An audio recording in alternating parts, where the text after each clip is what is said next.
ஹே price Lord. Chrystia இருக்க நான் தான் ரொம்ப கஷ்டப்படுற மாதிரி இருக்கு.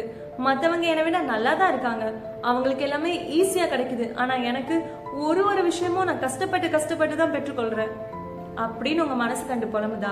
இந்த வீடியோ ஃபுல்லா பாருங்க, கண்டிப்பா புலம்ப மாட்டீங்க. ஆமாங்க, நம்மள மாதிரிதான் சங்கீதம் 73 புலம்புறாரு.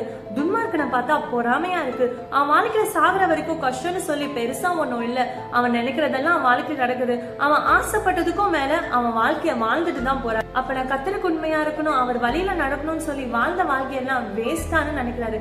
சில டைம்ல நீங்களும் அதை தானே நினைக்கிறீங்க. ஆனா அந்த சங்கீதத்தை முடிக்கும் போது எப்படி முடிக்கிறாரு தெரியுமா? ஐயோ ஆண்டவரே, உங்ககிட்ட இருக்கிறது தான் நல்லது, ஏன்னா நான் துன்மார்க்கரோட முடிவை பார்க்கும்போது அது ரொம்ப பயங்கரமா இருக்கு. ஆமாங்க, என்னதான் வசதியான வீடு பணம் காசு இருந்தாலும் விலை மதிப்பில்லாத ரட்சிப்பு அவன் வாழ்க்கையில இல்லைன்னு சொன்னா அவன் ஜீரோ தான். ஐயோ, பணக்காரங்களுக்கும் அறிவாளிகளுக்கும், ஏன் உங்களை விட நல்லவங்களுக்கு கூட கிடைக்காத ரட்சிப்பு ஆண்டவர் உங்களுக்கு கொடுத்திருக்காருன்னா அவருக்கு நன்றி சொல்லுங்க. நம்பர் 1 பணக்காரனா இருந்தாலும் ரட்சிப்பு இல்லைன்னா அவனுக்கு பரலோகம் கிடையாது.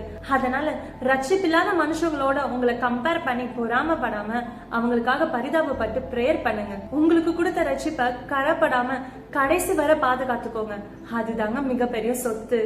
ஆமாங்க, வெறும் மண்ணுக்காக மாணிக்கத்தை விட்டுறாதீங்க. ஏன்னா இந்த பைபிள் இருக்க வார்த்தை ஏதோ கதையோ இல்ல சினிமால சொல்ற டயலாகோ இல்லைங்க, உண்மை. ருசிச்சு பாருங்க.